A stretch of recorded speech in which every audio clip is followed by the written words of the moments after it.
Hola, bienvenidos y bienvenidas aquí a otro episodio de Cuéntame Más, este podcast, programa quincenal aquí en Libreta Negra MX en su casa, en donde pues charlamos con diferentes invitados, invitadas, especialistas en diversos temas que tratamos en el canal en general, ¿no? Patrimonio, historia, arqueología, todas estas cosas que sabemos les interesan.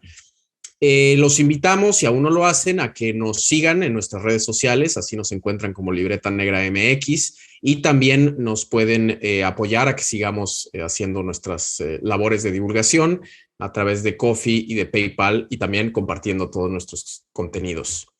Yo soy Daniel Salinas Córdoba, su anfitrión, y el día de hoy tenemos a un gran invitado. Nos acompaña Rafael Mena, que él es arqueólogo e ilustrador profesional, y nos va a estar justo platicando, nos va a estar contando más sobre qué es esto de la ilustración arqueológica. Bienvenido, Rafael, un gusto que nos acompañes hoy. Muchas gracias por la invitación, Daniel. Con un placer estar aquí. Sí, no, pues igualmente es muy bueno tenerte y pues para platicar un poco de esto. Entonces, por supuesto. Empecemos justo con qué es la ilustración arqueológica, ¿no? ¿Qué nos puedes decir sobre la ilustración arqueológica y también cómo es que tú te involucraste en este campo, en esta disciplina? ¿Cuál ha sido como tu camino para estar pues dedicándote a esto de la ilustración arqueológica?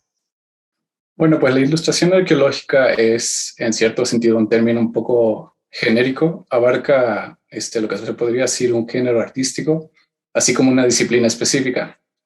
Pues ilustración arqueológica se puede considerar también la representación gráfica de material arqueológico rescatado de excavaciones arqueológicas. Se considera topografía, ilustraciones topográficas y todo. En el contexto de mi trabajo, ahora sí, la ilustración arqueológica trata a grandes rasgos de la reinterpretación o la interpretación si es que no hay nada, pero suele haber alguna idea ya plasmada. La interpretación y la reconstrucción del pasado humano a través de material arqueológico, material histórico y de otras subdisciplinas alrededor de esta temática, ¿no? Como lo que es la genética, el paisaje geográfico y temáticas similares, ¿no? Que permiten reconstruir en esencia una escena más completa de este pasado, ¿no? Y la manera en la que me involucré en este campo se podría decir que se dio naturalmente. Yo soy ahora sí, más que un arqueólogo, soy un artista desde que tengo el uso de la razón. He estado pintando y dibujando desde niño, y entre mis temáticas, que ya sabes, son los dinosaurios, Goku, Dragon Ball Z y todo eso, anime. Se me daba mucho la temática de la historia, en particular, como a muchos niños, supongo yo, la temática de la historia militar. Me gustaba dibujar sobre las cruzadas, sobre la Segunda Guerra Mundial, sobre, ya sabes, este estereotipo hasta cierto punto, ¿no?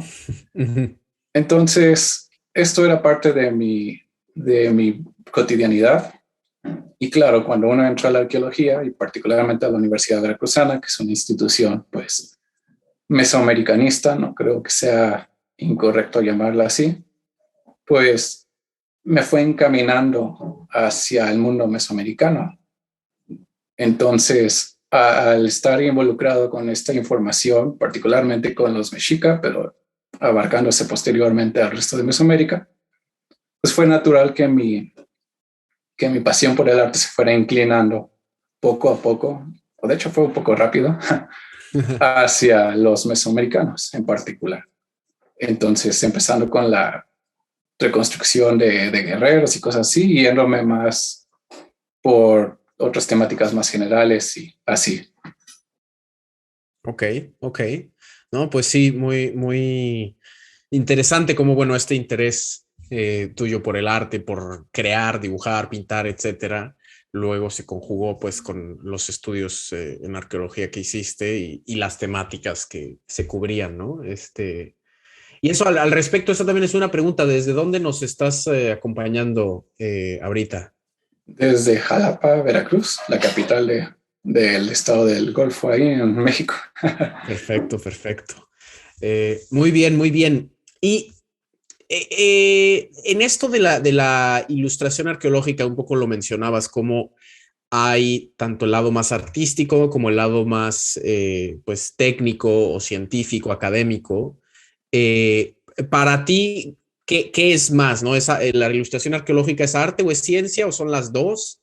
¿No? Y también, en tu opinión, ¿cuáles son pues, los principales usos y los potenciales que puede tener la ilustración arqueológica, tanto como en términos académicos, como en cuestiones de divulgación del pasado, de la historia, de la arqueología, etcétera, ¿no? ¿Qué opinas al respecto de estas cuestiones?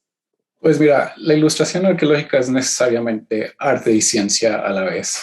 Es ciencia porque ahora sí es menester aportar un poco de rigurosidad académica, porque al fin y al cabo lo que se intenta hacer es representar el pasado de una manera fidedigna y justa, ¿no? Una manera que muestre la humanidad de ese periodo de una manera que se ajuste a la realidad que tenían, ¿no? Entonces se plantea cierta rigurosidad porque a mi parecer, de otro modo sería deshonesto el plantearlo en un esquema incorrecto, ¿no? Ahora, por supuesto, hay representaciones fantasiosas, más artísticas, más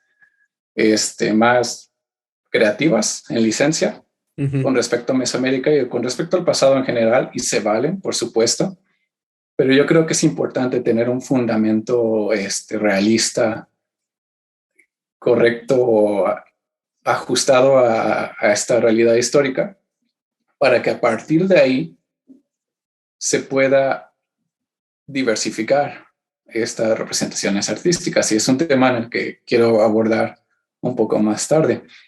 En cuanto a lo de arte, yo creo que esa es una parte de esta disciplina que es muy importante y a veces se menosprecia un poco, porque el arte es en esencia, bueno, ¿cómo se define el arte, verdad? Las grandes preguntas. Las grandes preguntas filosóficas, ¿no? Pero yo lo veo a grandes rasgos como una muestra como un performance, una muestra de la expresión humana en múltiples formas, ¿no? En la comida, en la música, la habilidad, el diseño, etcétera, ¿no? Pero a grandes rasgos lo que proporciona el arte es el elemento humano, el elemento que permite que las personas se conecten, ¿no? Con estas ideas o con estos planteamientos que estamos presentando, ¿no? Entonces, cuando tú preguntas los usos y potenciales de la ilustración arqueológica, tanto para la disciplina de la arqueología y la historia y demás, así como divulgación, yo creo que el arte me atrevo a decir que es como que de lo más importante o lo más importante para que la información que salga de este gremio no se quede en este gremio. Porque para bien o para mal, el arte dictamina cómo el público general percibe e interpreta esta información arqueológica o académica. Tenemos el ejemplo más evidente. Te voy a dar un ejemplo de fuera de la disciplina y después posterior dentro de, pero tenemos el paleoarte, que es una disciplina bastante desarrollada. Ellos dirían que no, ellos dirían que todavía les falta mucho, pero en comparación, el paleoarte ha moldeado de manera increíble la percepción pública de los dinosaurios y de los animales estos del pasado, extintos, ¿no? De una manera increíble, ¿no? Desde 1800 y pico, tenemos esta representación de los grandes lagartos lentos y primitivos, ¿no? A las ilustraciones de 1990 con Greg Paul y el renacimiento de los dinosaurios, y estos inspiraron a Parque Jurásico, y Parque Claro. Jurásico a su vez moldeó al mundo pues la idea del dinosaurio como un animal pues veloz, activo, inteligente incluso.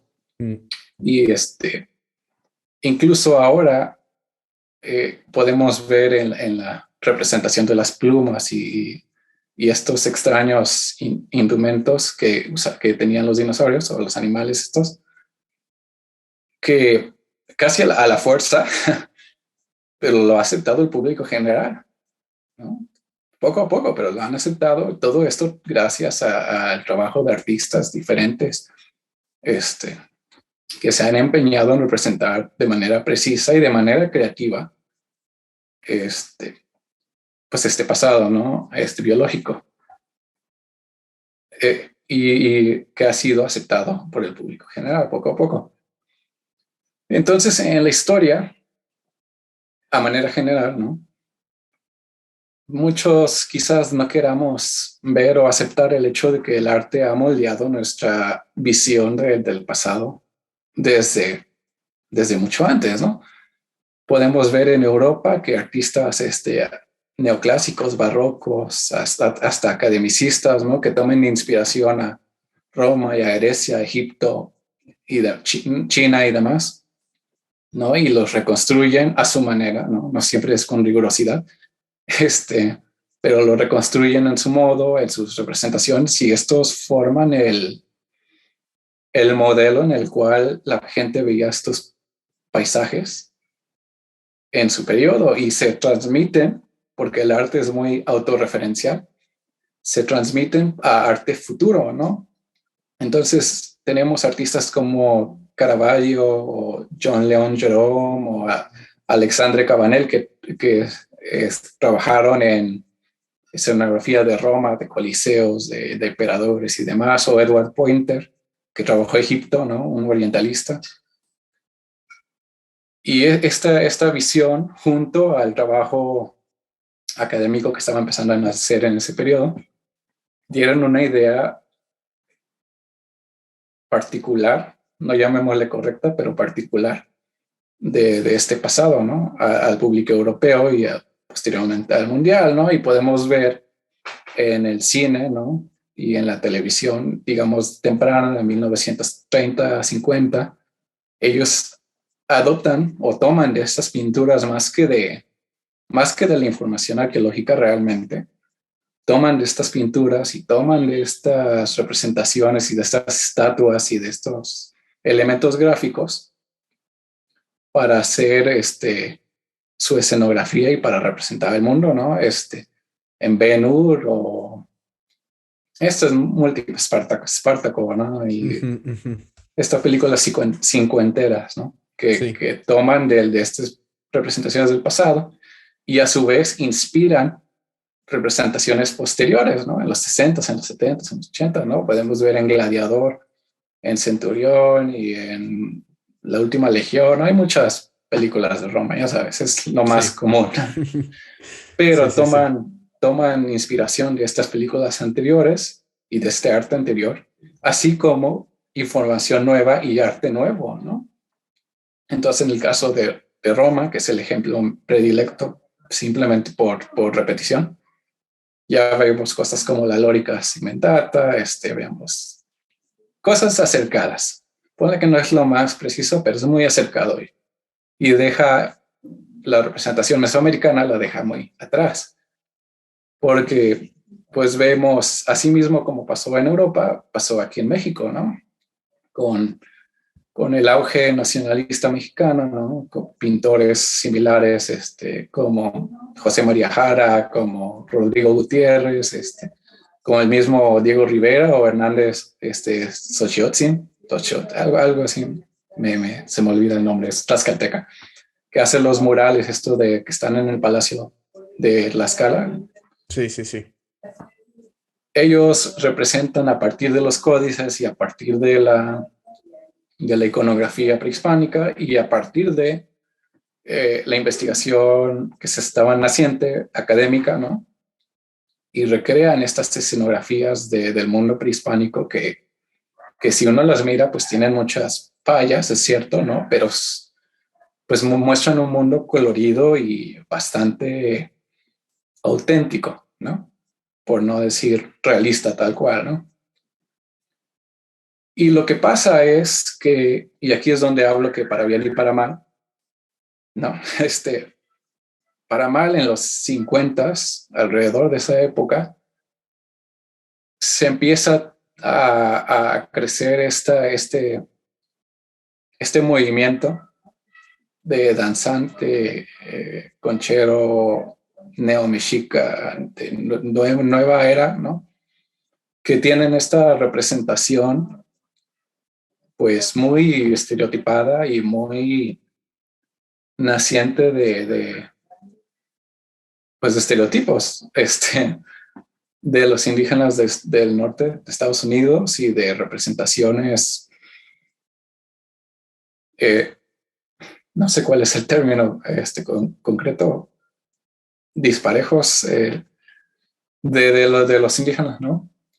Con estas plumas grandes de carnaval y salen estas pinturas como la del príncipe del Popocatépetl, ¿no? Claro. La del príncipe azteca, ¿no? Y estos empiezan a tomar de manera fuerte, de manera recia, la, la, la representación visual de Mesoamérica de una manera pues difícil de corregir, ¿no? Sí. Y muy idealizada, ¿no? O sea, en este sentido de Extremadamente idealizada. súper heroico y muy, como dices, me gusta esto que dices como de escenografía, ¿no? Porque realmente es eso, es como un show muchas veces, ¿no? Es un show y es así mismo, pues recae, a pesar de que el discurso es muy no nacionalista, por así llamarlo, toma mucho discurso colonialista, neocolonialista, hasta cierto punto se podría considerar racista incluso, y primitivista, ¿no? O sea, tenemos a estas personas disfrazadas con sus grandes plumajes, a veces de especies en peligro de extinción y encuerados y con piezas pues que no eran propias de la época. Y bueno, es difícil a veces acceder a material que era propio de la época, pero se respeta el intento de acercamiento, ¿no? Y en este caso es tambores y bailes y cierta presentación tribalesca, ¿no? Que no siempre es adecuada o rara vez es adecuada para la representación de Mesoamérica en particular, pero también se extiende para otros rincones, ¿no? Como el área chichimeca y Aridoamérica en general, ¿no? Entonces, por algún motivo, este movimiento, que ha sido explosivo desde los 50 y en los 60 y 70, pues tomó con fuerza la visión que nosotros en Centroamérica y en la sección latina de Estados Unidos, de cómo visualizamos el pasado precolombino, ¿no? Y esto a su vez, como yo dije, el arte es autorreferencial, empieza a distorsionar y a tener su influencia en representaciones posteriores, ¿no? Y ese es en parte el problema de la ilustración arqueológica ahorita y de lo que intento yo hacer con mis ilustraciones, ¿no? Es recuperar un poco de esta rigurosidad y de implementar un poco de, de disciplina y respeto, ¿no? A la visión del pasado mesoamericano, porque la representación visual realmente dictamina cómo nosotros percibimos o incluso respetamos, ¿no? Actualmente, a las personas actualmente, ¿no? Mm. No sé si me explico. No, sí, sí, sí, o sea, o sea, sí, entiendo perfectamente esto de que lo visual tiene un poder que muy pocas otras cosas tienen, ¿no? Todo esto de una imagen dice más que mil palabras, ¿no? Y creo que sí es muy cierto pues, con los ejemplos que nos has dado y sí, en el caso de México creo que sí, pues todo esto del, como dices, el movimiento nacionalista, posrevolucionario, el muralismo, todas estas ideas quedaron muy enraizadas. Y ahí lo que también mencionas de cómo el cine también le mete su cuchara súper duro para fijar estas ideas. Y claro, muchas veces se reproducen pues errores o cosas que no son, que con el tiempo se ha sabido que no son exactas, que no son correctas, ¿no? Que no eran así las cosas en el pasado. Eh, y justo que estás mencionando un poco ya de como de tu trabajo y lo que tú buscas hacer en tu ilustración, cuéntanos un poco, o sea, en qué consiste tu trabajo, en qué te has enfocado, cuáles han sido algunos de tus proyectos en este sentido de, si bien entiendo como para regresar un poco esta dignidad y rigurosidad eh, a cómo se representa el pasado mesoamericano y la influencia que eso tiene hoy en día en cómo se concibe, ¿no? Exactamente, así como lo planteas. Como mencioné, se representa hasta cierto punto de manera fidedigna, pero con tintes nacionalistas en los primeros 30 años del siglo XX. Se puede ver en las marchas del Bicentenario de Porfirio Díaz, en el centenario. En el centenario se ve incluso en el cine mexicano de los 40, en el cine de oro, y en los 60 se ve todavía cierto, cierta toma de estas referencias pasadas, cierto respeto, entre comillas, ¿no? Porque siempre está el transcurso un tanto clasista o racista y xenofóbico, pero hay una alusión a este pasado mesoamericano que tiene cierta dignidad, ¿no? Comparado con representaciones que vienen después de la década de los 60, ¿no? Y lo vemos en series como Hernán, ¿no? Que es la más reciente, que salió en el 2020 para Amazon. Podemos ver esta conjetura de la información arqueológica, de cómo se representa Tenochtitlán y todo, y al mismo tiempo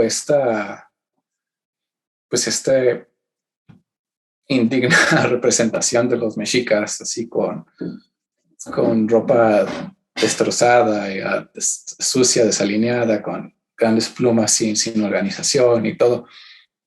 Y esto, en cierto modo, pues se refleja en la práctica de la arqueología y de la historia, porque es como percibe la gente. Entonces, el pasado, ¿no? Dicen, no, pues esta gente eran salvajes, sacrificaban y violentaban y andaban sucios y no tenían, no era bonito lo que tenían y no sé, rompe esta cierta conexión, ¿no? Cierto ahora que la gente tiene por el pasado, ¿no? O la idealiza o la destruye, ¿no? O sea, porque acata a estos estereotipos coloniales, ¿no? Entonces tú me preguntaste lo que intento hacer con mi trabajo. Pues típicamente lo que yo hago, lo que yo intento hacer con mis ilustraciones es hacer representaciones que a mi criterio, ¿no? Porque desde luego esto es subjetivo, ¿no? A mi criterio muestre cierta dignidad y cierta sofisticación, la sofisticación del humano, ¿no? Muchas veces solemos pensar en el pasado en general, ¿no? Ya no hablemos de Mesoamérica en particular, pero en general solemos pensar en el pasado en términos burdos, ¿no? En términos de la gente caminando sobre estiércol, todos sucios, gris, café. Claro. Se ve en Europa incluso también, ¿no? En el periodo Sí, sí. medieval. Esta idea de la historia como una evolución y ahorita estamos en la cúspide de Así es. la humanidad, ¿no? Cuando eso es, pues no, no es tal, ¿no? No, no está, así es, ¿no? La gente era sofisticada, ¿no? O sea, trabajan en piedra, pero trabajan en piedra hasta la perfección, ¿no? Hasta lo más que se pueda, ¿no? Perfeccionar esta metodología.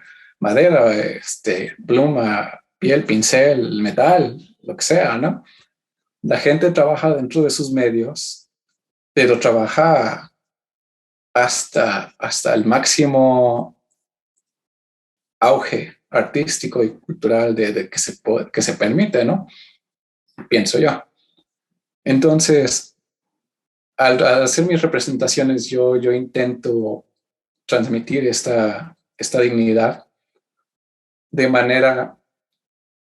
Creo que mi ejemplo más concreto con respecto a mi trabajo sería una ilustración que hice con respecto a Shayakat, el emperador Shayakat, que es el sexto o séptimo Tlatoani de México Tenochtitlán, así con Tlacaelel, que era el consejero mismo, y él está representado en el códice Azcatitlan con una vestimenta de piel que refiere al dios Xipetotec, ¿no? Nuestro señor el desollado.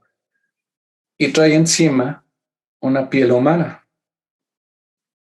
Claro, además de la piel, trae múltiples elementos iconográficos y en forma de estandartes de pluma y de piezas de cuero y piezas de oro y demás, ¿no? Y la manera típica en la que se representaría, ¿no? Para dar un ejemplo, en la que se representaría este traje de piel, por lo mismo de que es un traje de piel humana, se suele transmitir con cierto grotesquedad, con cierto salvajismo, cierto grotesco, ¿no? Es piel humana colgada y rota y desalineada y sangre y demás, ¿no? Y puede que eso haya sido cierto para ciertos rituales particulares, ¿no? Pero en el caso de Shayakat, esto es una vestimenta de un monarca, y no cualquier monarca, uno de los monarcas más poderosos de la región durante el periodo, ¿no? Esta es una vestimenta, una parafernalia militar de alto rango que debe mostrar cierta sofisticación, porque un emperador no usaría menos. Y sabemos que tenían técnicas, ¿no? Técnicas de curtido de piel, tanto de animal como de humano, cuando era el caso. Sabemos que utilizaba, ¿no? Shayakat no nada más vestía la piel encima, ¿no? Tenía su armadura, tenía su escudo de plumas, tenía el estandarte, no me acuerdo cómo se llama, el Quetzalpápatecoyot o algo así. El penacho de Moctezuma, ¿no? El famoso penacho. Y lo que quise hacer es transmitir esto que a nuestros ojos, este atuendo que a nuestros ojos es tan foráneo, tan extraño y tan representativo de violencia quizás, y transformarlo en una pieza de vestimenta pues sofisticada, ¿no? Propia de un rey. Similarmente con Tlacaela, pues lo vestí con una armadura de placas de oro, esto a partir de información histórica, de representaciones en códices y de interpretación de ciertas fuentes y de material arqueológico que se ha encontrado.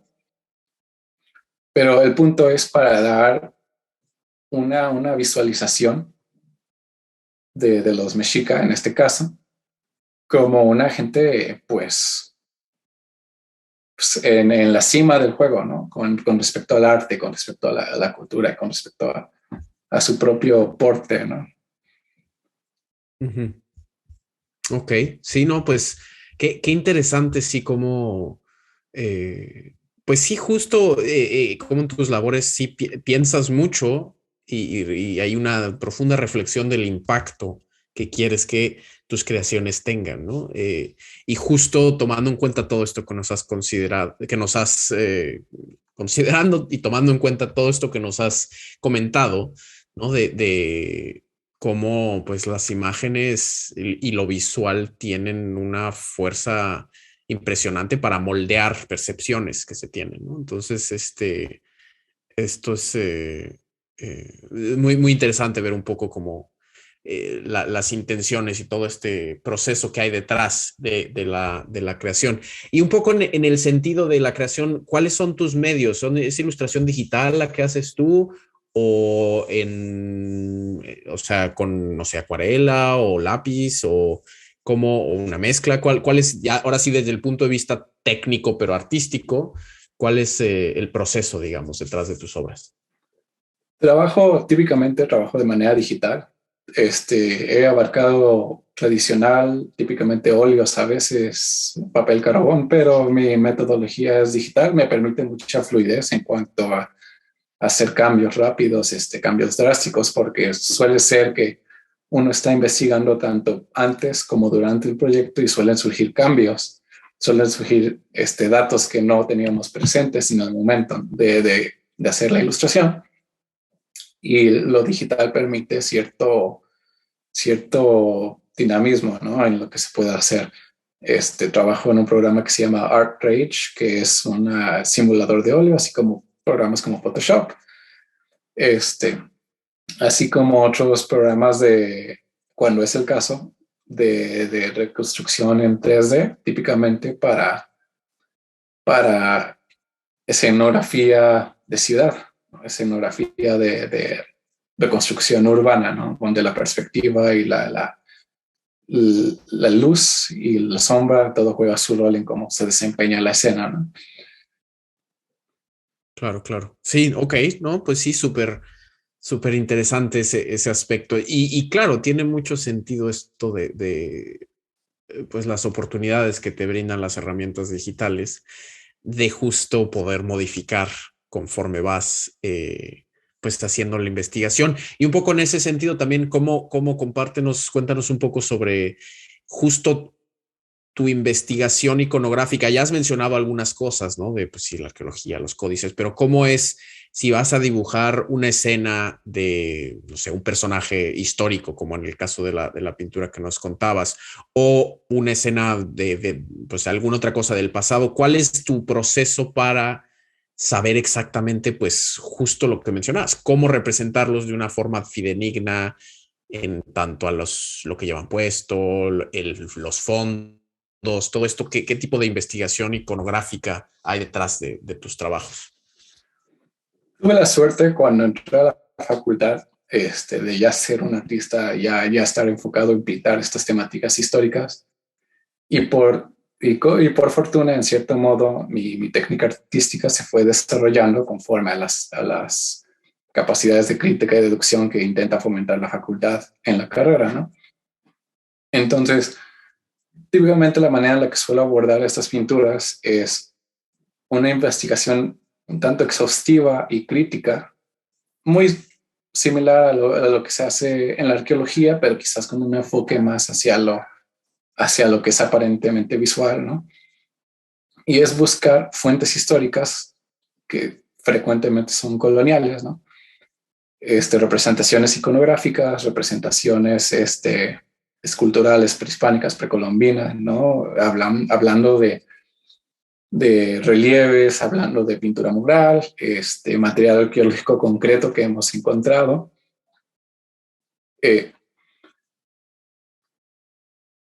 Entre otros. Y se hace una comparación, una contrastación de este material entre sí, ¿no? Porque cuando se habla de textos coloniales, y me imagino que ya lo hablaste con Mario el episodio pasado. Claro, claro, sí, nuestro último episodio, que lo pueden buscar, está en YouTube, en Spotify, si quieren enterarse de eso. Cuando se habla de textos coloniales, hay que tener en cuenta que frecuentemente, bueno, cuando se habla de textos históricos en general, ¿no?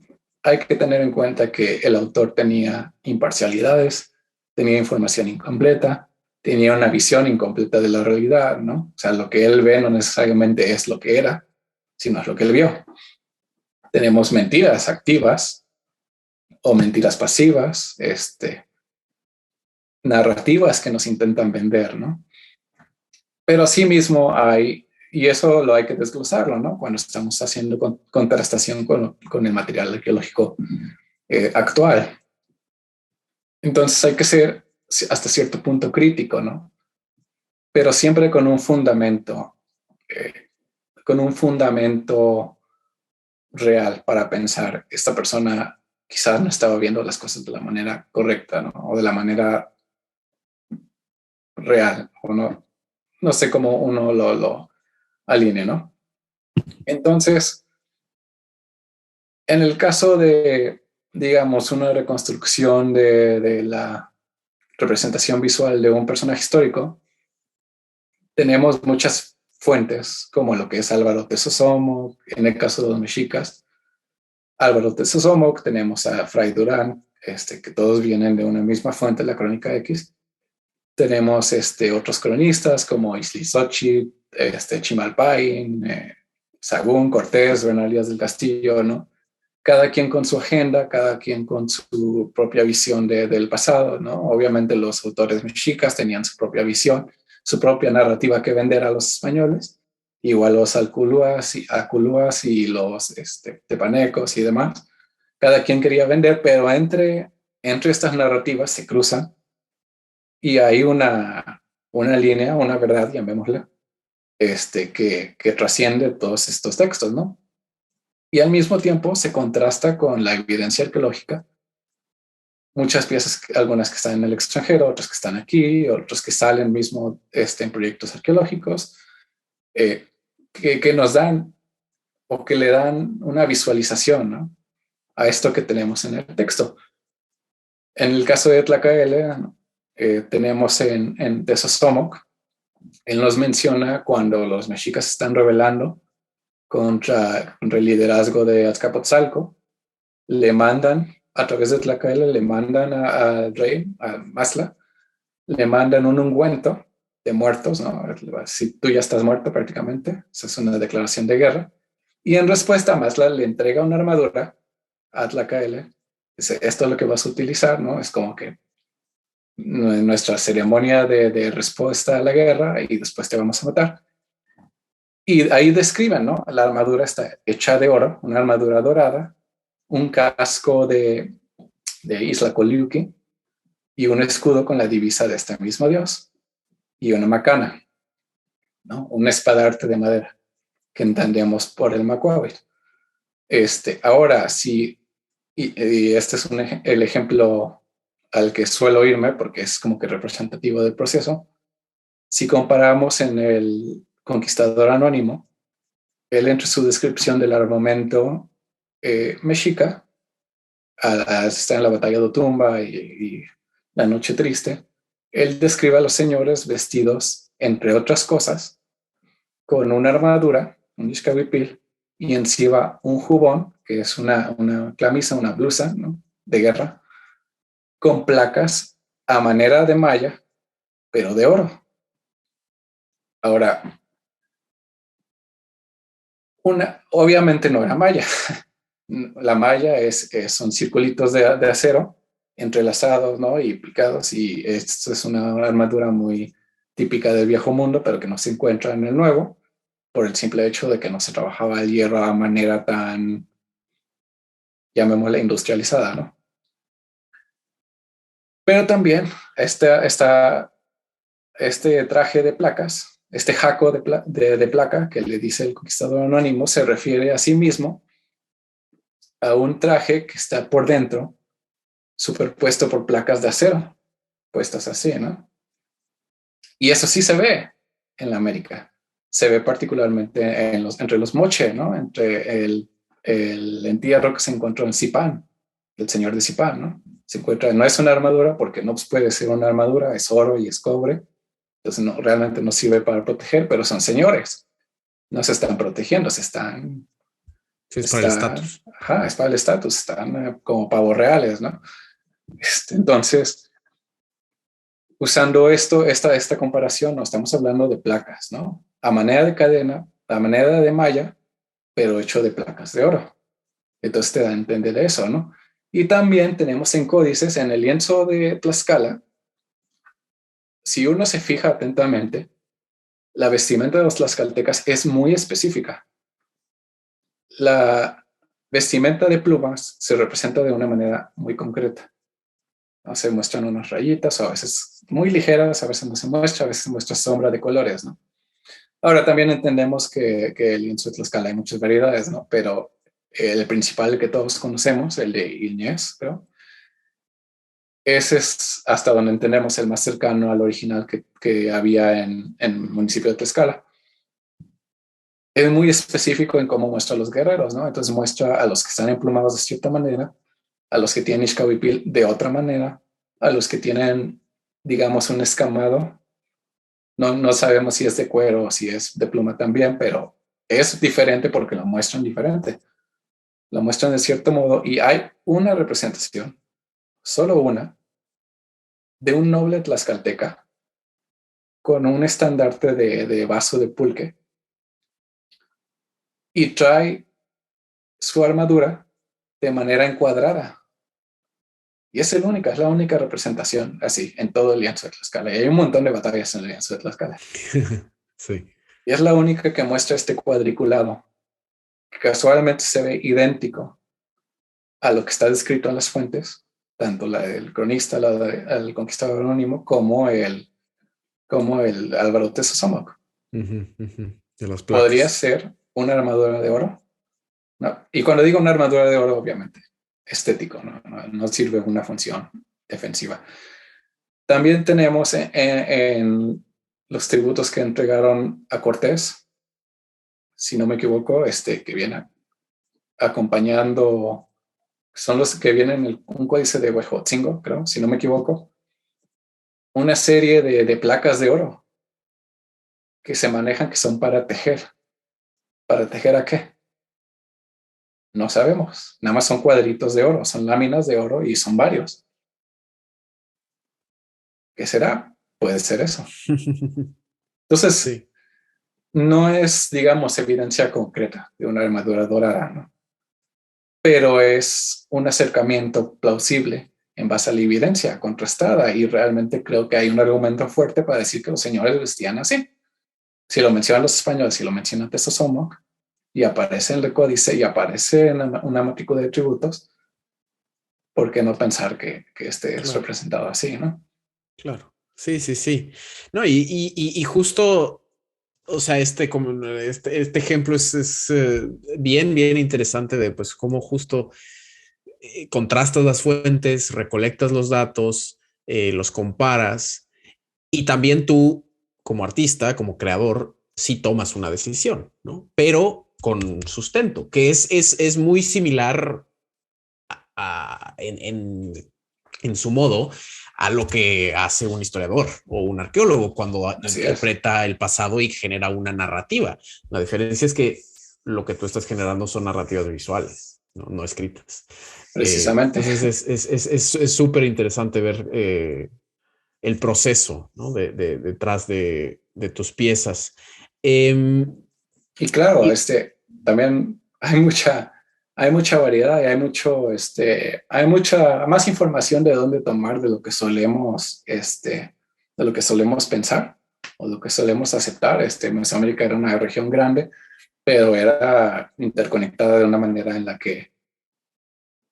la que quizás no terminamos de acentuar. O sea, realmente estaba conectada y realmente podemos ver ciertos aspectos de una cultura en otra, ¿no? Y podemos tomar referencia en una, de la información de la que se rescata en una, a información de la que se rescata en otra.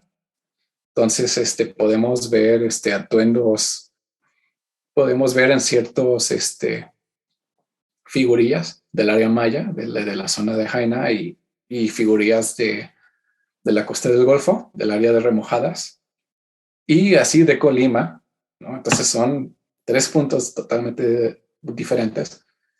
Vemos a guerreros o a sacerdotes que visten cascos, que se ponen encima y traen una cubierta de algodón por debajo en su cabeza. Muy a la usanza de Europa, ¿no? Que traen su gorrito, ¿no? Que es para protegerse de los golpes, ¿no? Porque el casco solito, pues no te protege del todo, ¿no? Entonces, digamos que esto es una presunción lógica. Decir, ok, si los mexicas o los tlaxcaltecas o los michoacanos usaban cascos, es lógico pensar que utilizarían un gorrito de algodón debajo, ¿no? Para proteger su cabeza. Pero si no tenemos evidencia concreta, podemos hacer la especulación y yo suelo argumentar que vale más hacer una especulación sólida a irse, a irse recto por solo lo que hay de evidencia arqueológica, ¿no? Porque a veces eso es un poco limitante e incluso argumentaría que es más alejado de la realidad que el especular, ¿no? Pero también tenemos sí, porque a veces pensamos que porque no tenemos esta evidencia arqueológica concretamente, porque la situación arqueológica de México está difícil, entonces no siempre vamos a tener todo disponible, ¿no? Pero no hay, eso a veces suele limitar nuestra imaginación, ¿no? Porque Claro, y no porque tengas una base como que digas, no, esto es así porque esta pieza está en tal museo y tal, pues sí, pero todo lo demás, el hecho de no tenerlo, claro, lo que dices, es una imagen incompleta también. Entonces, siento que sí, pues, exactamente. entiendo, sí entiendo tu punto definitivamente de Y vale la entonces, pena tomar esa decisión con base en algo, ¿no? No, no nada más decir, que lo voy a poner lo que sea porque se me antoja. y claro, claro, claro. Ujú, ujú, Y ujú. también tenemos entonces estas figurillas que nos dan una cierta representación, ¿no? Traen su gorrito. Entonces podemos especular de manera educada y decir, bueno, ellos también, ¿no? Si estaban usando cascos, si estaban yéndose a la guerra con esos cascos, entonces es lógico pensar que quizás estaba acolchado por dentro. Ya. Como ejemplo, ¿no? También Ujú, hay ujú. muchos otros, ¿no? Hay Sí.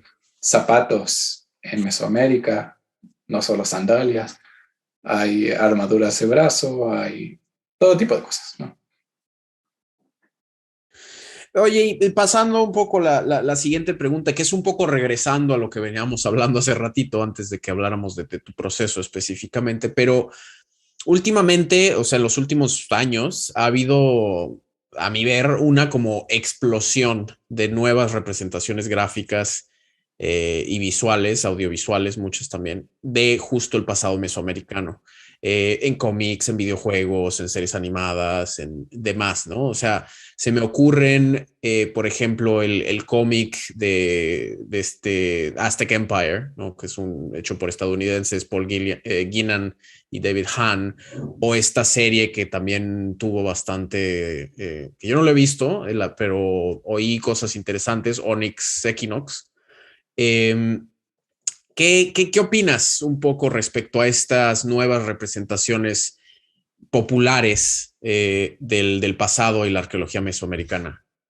Sí, yo también he notado que ha habido una explosión artística y cultural que refiere al pasado mesoamericano, viniendo tanto de México y como de Centroamérica y de Estados Unidos y de Europa en general, en de todos lados, ¿no? Es un mundo globalizado, entonces nace de aquí, pero se empieza a crecer, ¿no?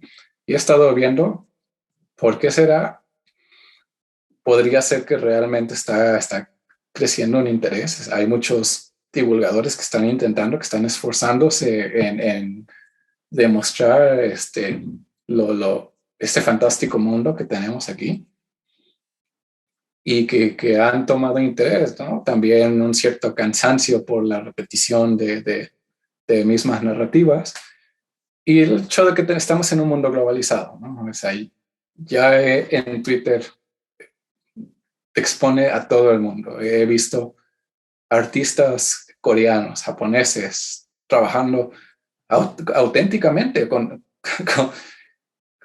representando de manera auténtica el pasado mesoamericano, entre otras cosas, ¿no? Europeos, rusos, africanos, estadounidenses, de todos lados, ¿no? Representando Mesoamérica y todo. Yo creo que es muy bueno, ¿no? Es un renacimiento es un renacimiento y yo quiero pensar más positivo que el nacimiento cincuentero, ¿no? Nacionalista mexicano, que está más arraigado tanto en la decolonialidad, creo que es el término adecuado, como en el simple amor, amor por culturas diferentes e interesantes y así mismo. Y yo pienso, como académicos que somos, que deberíamos apoyar e interjectarnos en esta nueva corriente que están haciendo lo más que podamos. Lo que yo suelo ver mucho, no mucho, pero está cambiando, pero lo que suelo ver a veces con académicos es cierto, no quiero ser tan fuerte para decir como elitismo, pero hay cierto desinterés en una representación artística, ¿no? Y no nada más en la pintura, ¿no? Me refiero a los videojuegos, a las películas, a la música, la comida, ¿no? A manera popular, ¿no? Hay cierto desinterés porque están atrapados como en este sistema academicista de cíclico, ¿no? De publicar y publicar en revistas y publicar y así, ¿no? Y publicar para sí mismos, ¿no? Y da la vuelta a autorreferenciarse, ¿no? Y mientras ellos hacen eso, también tenemos a estos otros grupos, ¿no? De los danzantes y los neomexicas, como se dicen, se hacen llamar, ¿no? Que están, ellos sí están vendiendo su narrativa a todo lo que da, ¿no? Lo que más puede, ¿no? Entonces, mientras tenemos a los académicos por un lado escribiendo, no, pues sí, que los mayas en el clásico hacían esto, el otro, o tenían estas prácticas o tenían estas arquitecturas o demás, tenemos modelos en Instagram, ¿no? Poniéndose a estos atuendos, ¿no? Estas cosas, diciendo cultura ancestral maya, o vamos a un matrimonio maya, y recibe 200,000 likes y un montón de recepción visual y de gente que dice, wow, esto se ve cool, se ve chido, pero y entonces repiten pero porque no tienen la ejemplos, ¿no? De lo contrario, Sí. ¿no? Y entonces repiten esto, ¿no? Repiten esto y los académicos, pues mirando y diciendo, no, esto está mal, si acaso, o si no lo ignoran, porque pues no está fuera de su esfera, ¿no? Entonces, yo creo o sea, como artista, yo puedo decir, está floreciendo, estoy viendo un montón de crecimiento de la representación, ¿no? Pues, yo soy uno de tantos que están reconstruyendo, está Daniel Parada, está Wilhelm, es un artista coreano, está diferentes artistas, ¿no? Ahorita no se me viene a la mente, Está lamentablemente, también pero... José Y Luis bueno, Pescador, hizo un cómic, ¿no? De la caída de Tenochtitlán, sí, me acuerdo hace unos excelente, años, que es genial, sí. genial, genial, excelente, ¿no? Y obviamente Paul Dina, ¿no? Por mencionar algunos. Este, desde la perspectiva artística, sí hay un florecimiento, ¿no? Pero, pero sí, desde la perspectiva académica, yo creo que sí debe haber un empuje mayor. Yo te voy a contar una anécdota. Hubo un concurso, no, una competencia, digámosle, de arte entre las tantas que hay de los grupos de arte, ¿no? De arte conceptual, que hacen diferentes temáticas y deben crear un personaje, ¿no? De acuerdo a los cánones que describe la temática, ¿no? Y ese mes fue los aztecas. Siempre los aztecas, muy centralista, ya sé, pero Claro, sí. ¿qué se le puede hacer, no? Los Hicieron este concurso y la calidad del arte era excelente, excelente. Pero ¿cuál era el problema? Es que la gran mayoría era la misma repetición de este discurso incongruente del danzante del conchero y hacía que el propio arte fuera repetitivo, que fuera, Sí, como el estereotipo, ¿no? Nada más una reproducción más del estereotipo que se tiene. ajá, pero más allá, incluso más allá del hecho de ser un estereotipo, es el hecho de que era regurgitado. O sea, era lo mismo y lo mismo y lo mismo y lo mismo y realmente no destacaba. Y fíjate que los más populares y los que eran más bellos artísticamente, y no es solo por mi imparcialidad, sino porque realmente se vio en los likes y en todo, eran aquellos que se tomaron el esfuerzo en buscar y referenciar códices, porque es lo más, códices y material arqueológico, que es lo más fácil de encontrar visualmente, y sacaron piezas fantasiosas, claro, por supuesto, pero con un fundamento histórico que remite a los mexicas, ¿no? En este caso. Y eran escenas realmente hermosas, ¿no? Un tlacatecat con una vestimenta roja y con este estandarte que parece sombrilla, ¿no? Y escudos de jade y bien bonito todo, ¿no? Y un artista filipino fue el que lo hizo, ¿no? Y y mucha arte así fuera del molde, ¿no? Entonces, y eso se logró a partir de la búsqueda de referencias históricas porque la investigación, incluso desde un punto artístico, te abre las puertas de la creatividad como artista, ¿no? O sea, muchos a veces se quejan no, te limitas y tienes que andar a fuerza como se aparece en el códice, ¿no? Y no necesariamente, ¿no? Sino lo que hace es que te abre las puertas, ¿no? Te abre a diferentes discursos de los que puedes expropiar. Y es algo que puedes ver en Onyx Equinox, ¿no? Por ejemplo, por decir un ejemplo, que sí es fantasioso, sí toma elementos de diferentes zonas mayas y aztecas y los junta y todo, pero lo hace de una manera, pues, muy bien planteada, ¿no? No es nada más chicos con plumas y taparrabos, ¿no? O sea, lo hace de una manera muy concienciada y claro, habrá quien critique, pero es muy bien planteado, ¿no? Entonces, pero los artistas somos lo que somos, ¿no? Entonces lo que necesitamos es un apoyo y es una constante demostración, ¿no? Por parte de los académicos para poder, a partir de ahí, referenciar y disfrutar y que haya una nueva ola de creatividad, ¿no? Tenemos que mostrarles, ¿no? Porque como dije, el arte es autorreferencial. O sea, con mi trabajo se han inspirado a otros artistas y han sacado sus propios trabajos que también están muy buenos. Y a partir de esos van a salir otros y a partir de esos van a salir otros. Y si nosotros moldeamos esta generación de artistas, ellos van a moldear al siguiente.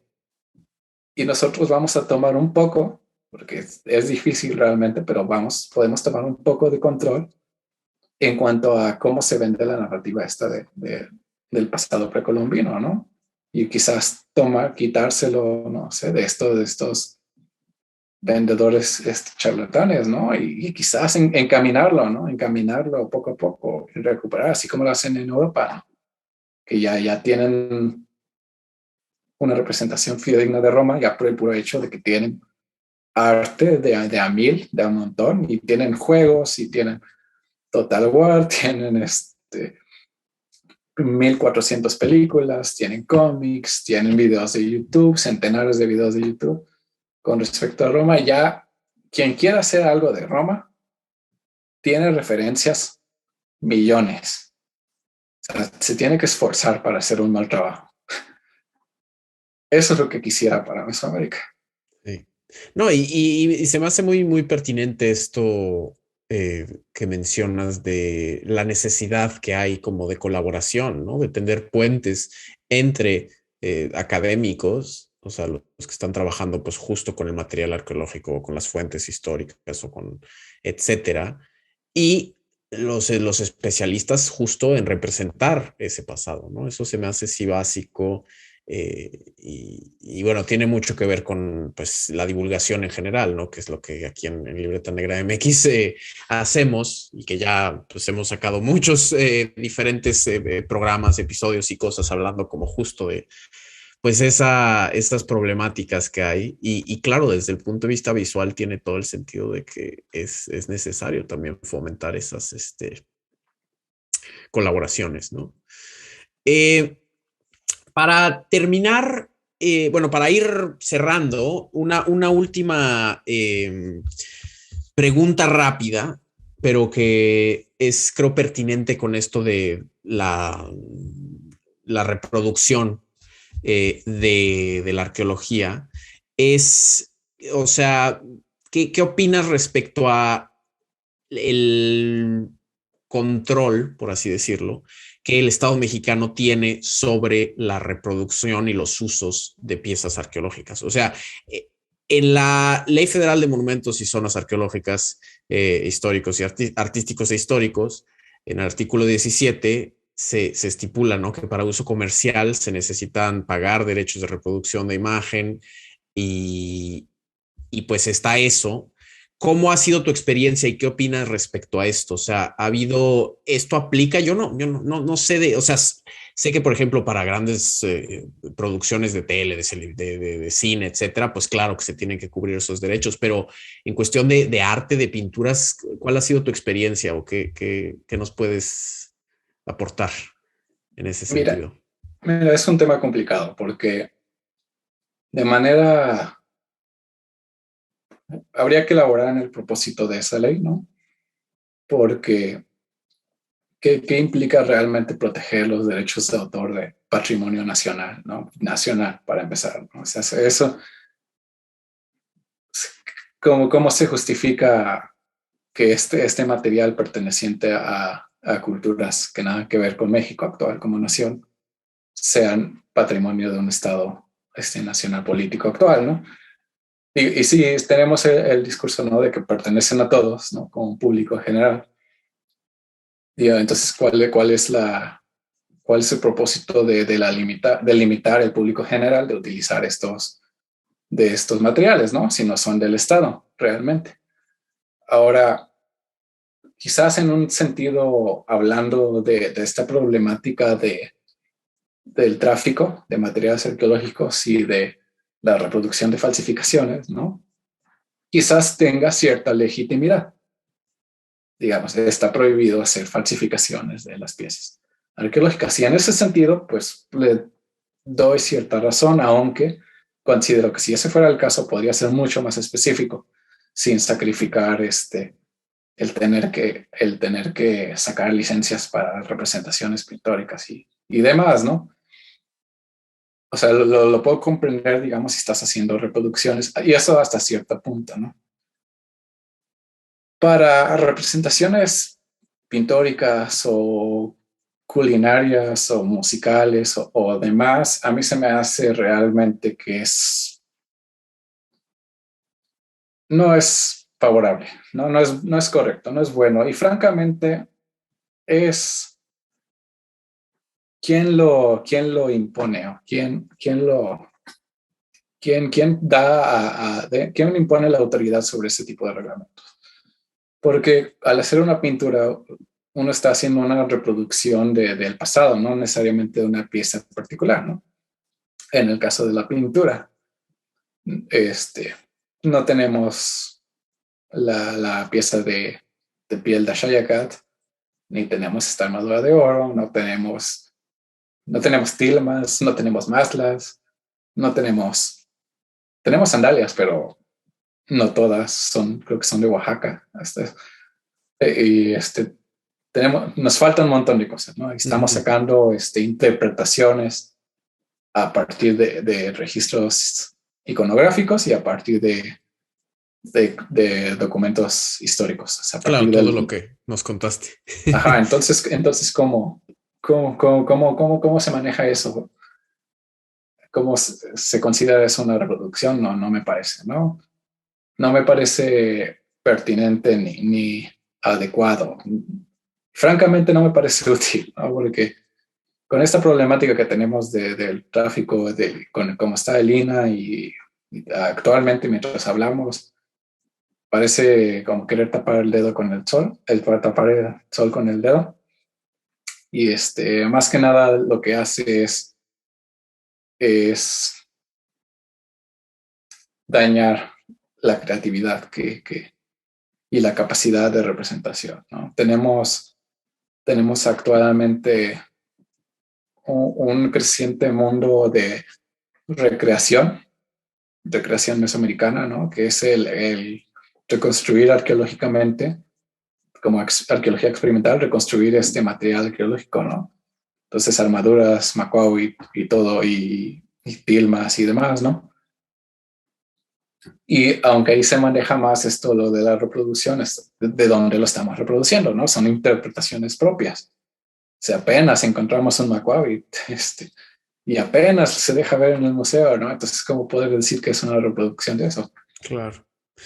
Realmente Sí. yo creo que es dañino y en Europa no sé si tengan un reglamento similar, pero No que yo yo no veo que los conozca. detenga. Sí, no que yo sepa al respecto y sí, A mí se me hace, o sea, estoy muy de acuerdo y también creo que tiene un lado que son como impide también relacionarse a un nivel más significativo o más allá del tradicional de nada más educativo, a través de la escuela y del museo como esta institución que educa a la población.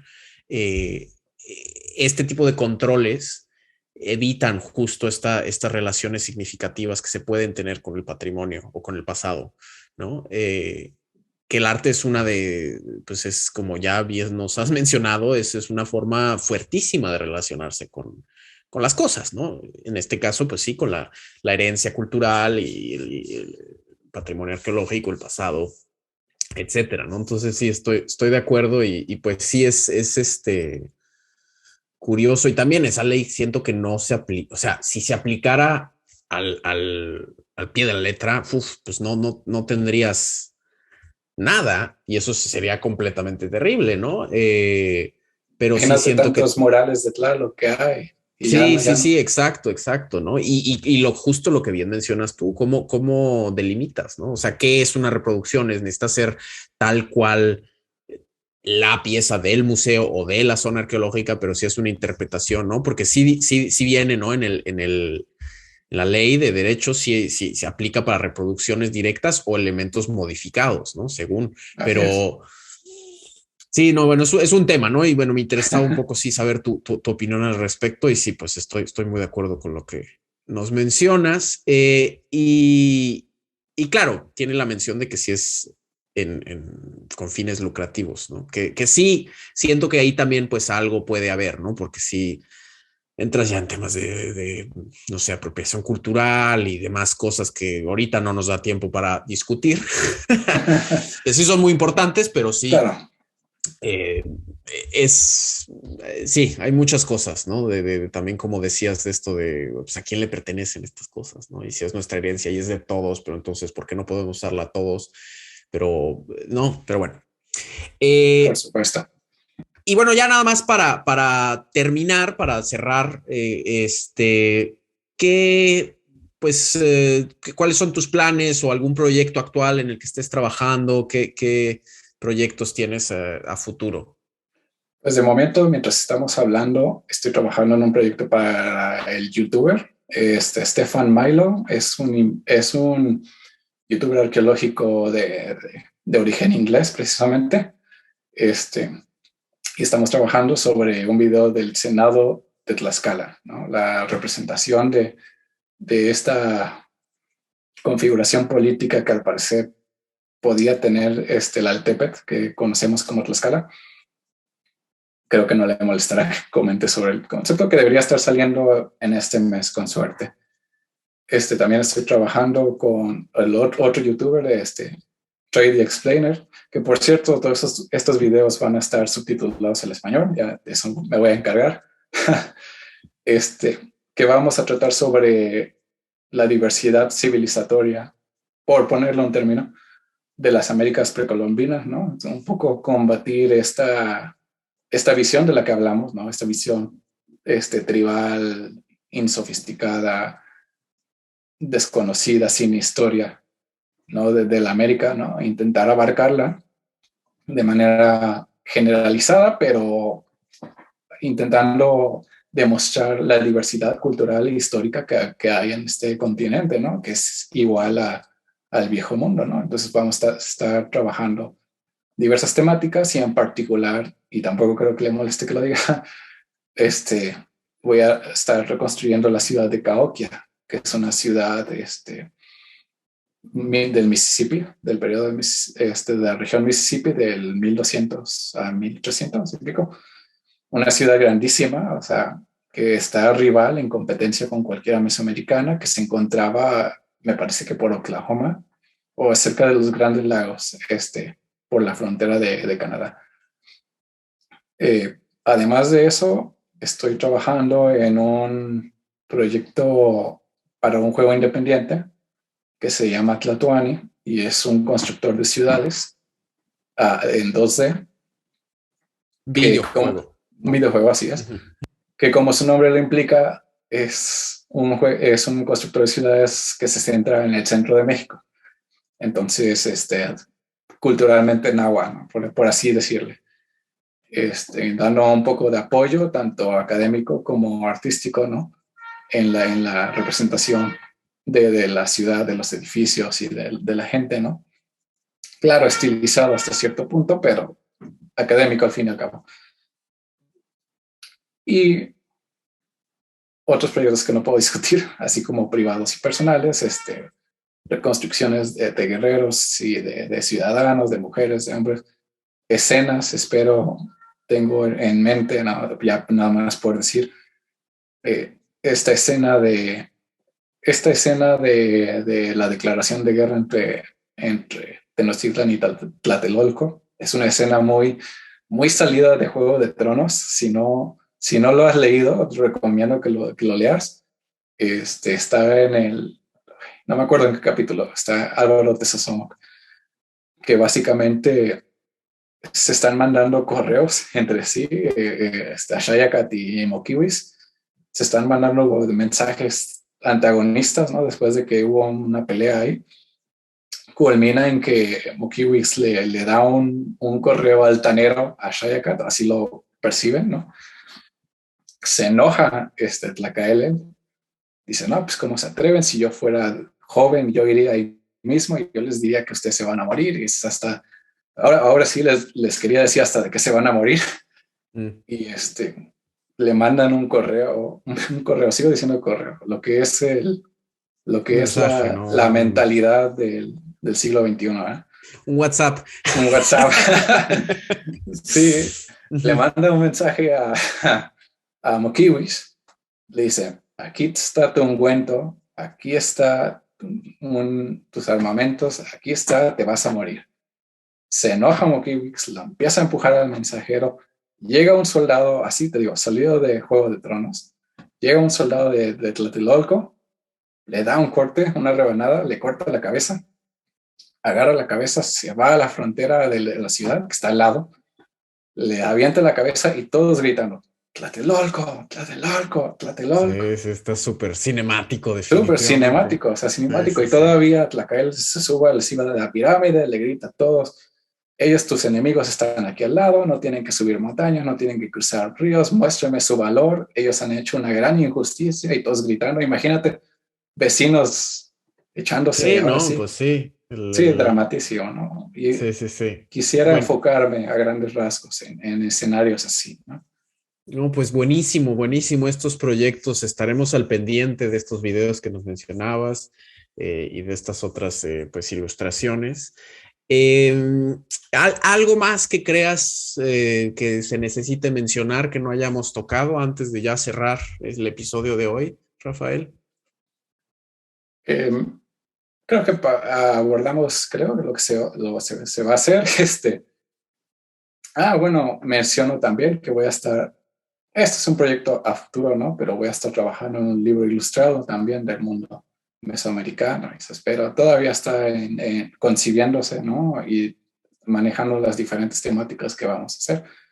Yo creo empezar con militarismo mexica, ya sea estereotípico, pero es lo que me encanta, entonces, empezar ahí y con suerte hacer mi parte, ¿no? Como académico para dar, para dar una nueva imagen, ¿no?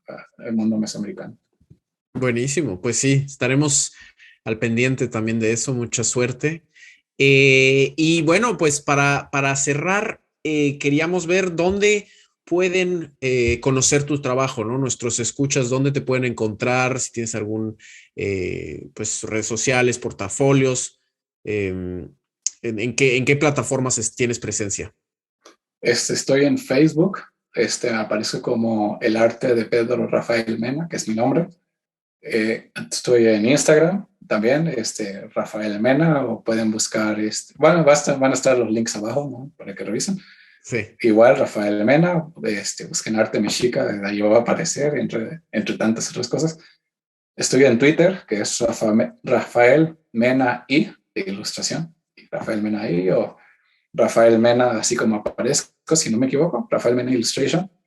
en Twitter, y también abajo va a estar mi portafolio si quieren buscar. Perfecto. También. Sí. Nosotros nos aseguraremos, ya saben, acá abajo en la descripción del episodio, tanto del audio nada más, en las plataformas de podcast como en YouTube. Ahí vienen esos links para que puedan pues ir y seguir a Rafael, conocer su obra, que nos ha estado platicando al respecto y de sus procesos. Y bueno, también invitarlos, escucha, si aún no nos siguen a nosotros en Libreta Negra, pues nos pueden también encontrar en Twitter, en Facebook, en YouTube, obviamente, en las plataformas de podcast, ¿no? Spotify, ya estamos pues en otras diferentes plataformas, así como Libreta Negra MX nos encuentran. A mí personalmente me encuentran en Twitter e Instagram también como Daniel Salinas 00.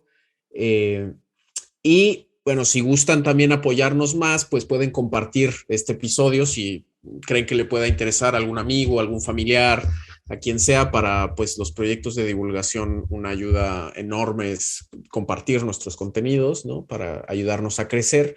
Y si nos gustan apoyar aún más para que podamos seguir produciendo estos contenidos para ustedes, estos programas, nos pueden también apoyar con donaciones, porque somos un proyecto independiente que se mantiene justamente a través de los donativos que recibimos. Pueden hacerlos a través de la plataforma Ko-fi, invitarnos un café virtual, o también en PayPal. Abajo vienen los links de todo eso también, y así podemos pues seguir creciendo y mejorando para ustedes. Rafael, muchísimas gracias de nuevo por acompañarnos hoy, por contarnos pues sobre todo esto de la ilustración arqueológica y tu trabajo. Un gusto tenerte. Muchas gracias por invitar. Sí, pues ya saben, queridos escuchan, gracias a ustedes también por su atención. Espero les haya resultado interesante el episodio de hoy y nos vemos hasta el próximo año. Este va a ser el último episodio de Cuéntame Más de 2021, pero regresamos en enero con más entrevistas e invitados. ¿Sale? Entonces, pues de una vez, muy felices fiestas y nos vemos en 2022. Hasta luego. Hasta luego.